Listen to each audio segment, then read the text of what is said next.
प्रिय प्रशिक्षुओं, लीलावती देवी महाविद्यालय पिपराझाम कुशीनगर के ऑनलाइन क्लासेस में आपका स्वागत है। आज हम डीएलएड चतुर्थ सेमेस्टर, इसमें हमारा पहला पेपर है आरंभिक स्तर पर भाषा का पठन लेखन एवं गणितीय क्षमता का विकास। इस पहले पेपर में आज हम लोग पहला अध्याय पढ़ते हैं। पहला अध्याय है हमारा पठन एवं लेखन का अर्थ एवं महत्व, उद्देश्य एवं उपयोगिता।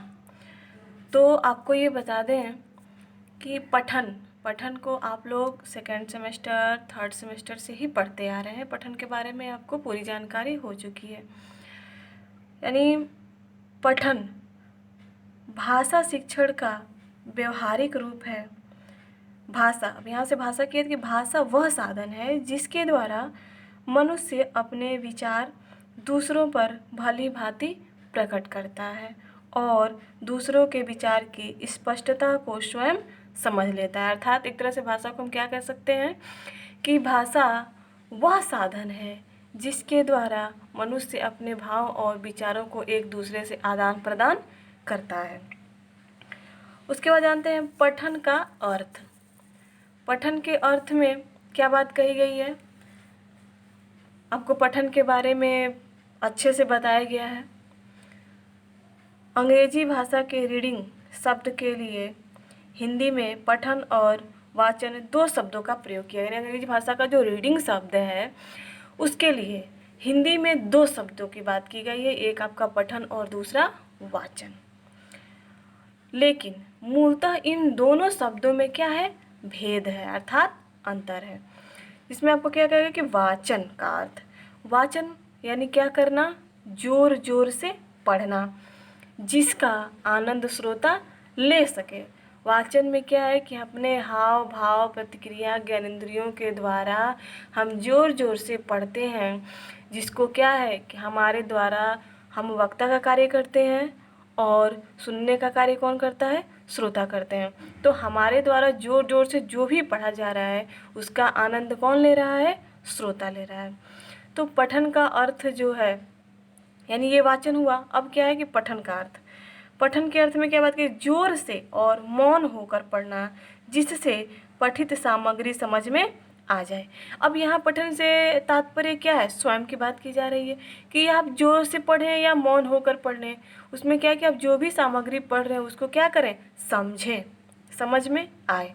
अतः पठन के अंतर्गत हम सस्वर और मौन दोनों प्रकार के वाचनों को रखते हैं। किसके अंतर्गत? पठन के अंतर्गत हम दोनों प्रकार के वाचनों को रखते हैं, क्योंकि हम बोल बोल के भी पढ़ सकते हैं और मौन हो के भी पढ़ सकते हैं।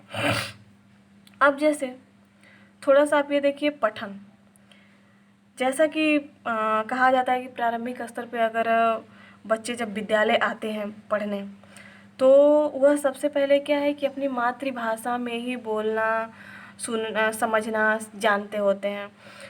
जैसे कि भाषा की जानकारी बालक को अपने माता पिता, परिवार तथा समाज में मिलती है, यानी सहज तरीके से मिलती है। और यदि यही सहजता उसे विद्यालयी वातावरण में मिलती है तो वह उसी सहजता के साथ सीखी जाने वाली बातों को सीखता है। यानी जिस सहजता से वह परिवार में सीखता है, अगर वही सरलता और सहजता उसे विद्यालय में भी मिले तो वह क्या करेगा? उसे और ही आसानी से सीखता है। शिक्षक के साथ घुल मिलकर बातें करता है। जैसे यदि हम कमल के फूल के बारे में बताना चाहते हैं तो उसे क से कमल न सिखाकर पूरे कमल की शिक्षा देते हैं। यानी क से कमल नहीं सिखाएंगे कि क से क्या होता है? कमल, ये नहीं। हम क्या बोलते हैं?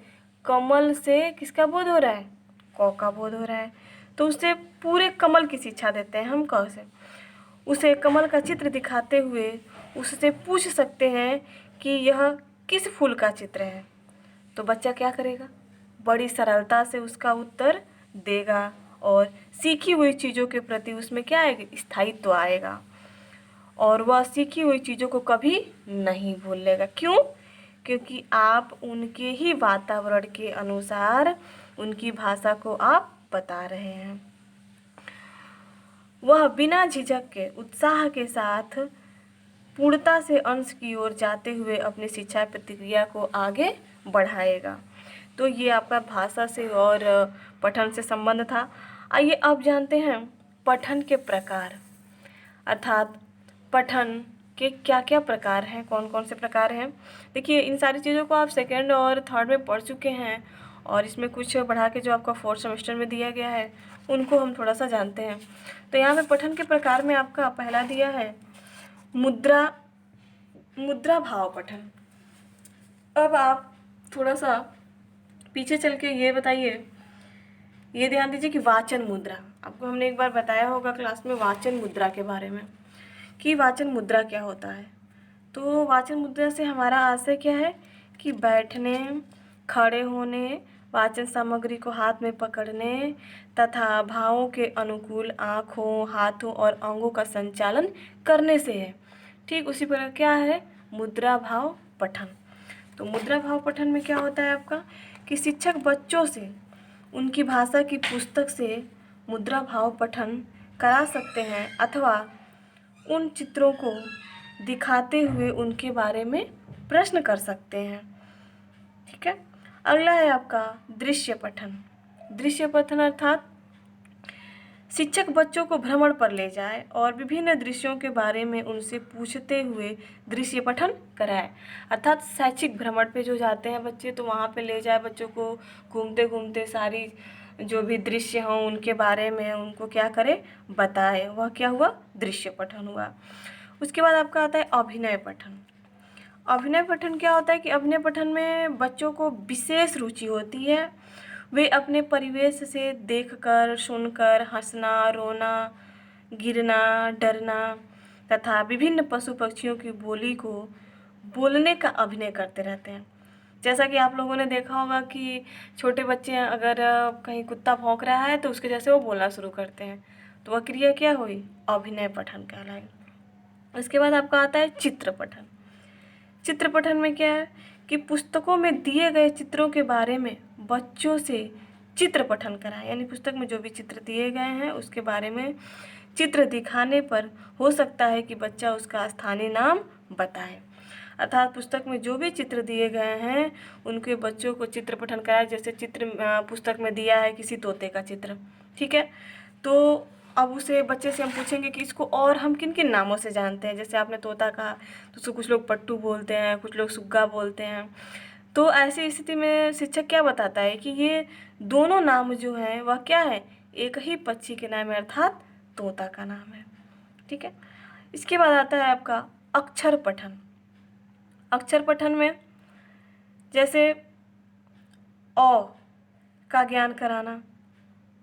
जैसे आपको बताया गया था कि जो मॉन्टेसरी पद्धति है और किंडरगार्टन में कि जो फ्लैश कार्ड के द्वारा बच्चों को में अक्षर पठन की योग्यता व शब्दों के अर्थ भाव ग्रहण करने की योग्यता विकसित की जाती है। जैसे अनार का चित्र व शब्द लिखे कार्ड को दिखाते हुए बच्चों से पूछे कि यह किसका चित्र है और उच्चारण कराएं, यानी यह किसका चित्र है तो बच्चा क्या बोलेगा अनार, तो उससे आप उच्चारण क्या करेंगे अनार, अर्थात अ पर जोर दिया जा रहा है। तो इसी तरह से आप उस अन्य चित्र से उस कार्ड पे यानी उस अ से और कौन कौन से शब्द हो सकते हैं, तो आप जैसे अमरूद का चित्र दिखा दीजिए, अजगर का चित्र दिखा दीजिए, तो ये सभी जो ध्वनि है वो किससे निकल रही है अ से। तो उससे क्या कर सकता है बच्चा अ ध्वनि की पहचान कर सकता है। इसके बाद है आपका शब्द पठन। शब्द पठन यानी जब बच्चा वर्डों के बारे में, अक्षर के बारे में समझ जाए, जान जाए, उसके बाद शब्द यानी जब बच्चा अक्षर पहचानने लगे और उसकी शुद्धता उच्चारण करने लगे, तब उससे बिना मात्रा वाले शब्दों का पठन कराना चाहिए। यानी बिना मात्रा वाले शब्द सबसे पहले बताएंगे, पहले 2 अक्षर वाले शब्द यानी वस्तुओं से परिचय कराएंगे। जैसे आपका हुआ ह और ल अक्षर को मिलाएंगे तो क्या बनेगा हल बनेगा। तो इसी में क्या है बिना मात्रा वाले शब्द हैं। और जैसे क्या हो गया कमल, यानी ये 3 अक्षर मिलके एक शब्द बना क्या कमल। ठीक है, तो इनसे क्या हुआ शब्द को पढ़ना, शब्द पठन विधि हुई। इसके बाद आपका आता है मात्रा पठन। यानी जब बच्चा अक्षर को जान गया, शब्द को जान गया, अब उसमें क्या करना, उसे मात्रा की पहचान कराना। जैसे शब्द पठन कर लेने पे बच्चों से मात्राओं वाले शब्दों का पठन कराएं। यानी जब शब्द पठन कर लिया तो अब मात्रा वाले शब्द बताएं बच्चों को। मात्राओं के पठन में उतार चढ़ाव का ध्यान रखते हुए बच्चों को मात्रा पठन कराएं। अर्थात जैसे हमने अ बोला तो इसमें कम समय लगा, वहीं क्या बोले आ। जैसे बोलना है कि हमने लिखा कि चींटी, अब इसमें हमने क्या किया, दोनों पे बड़ी की मात्रा लगी, तो इसमें क्या हो रहा है, उतार चढ़ाव हो रहा है ना, बोलने में क्या हो रहा है, समय लग रहा है। अर्थात ये कह सकते हैं कि अ और आ में क्या करना, अंतर स्पष्ट करना कि अ का उच्चारण कैसे करेंगे और आ का उच्चारण कैसे करेंगे। तो ये था आपके पठन के प्रकार। तो आज इतना ही। Thank you.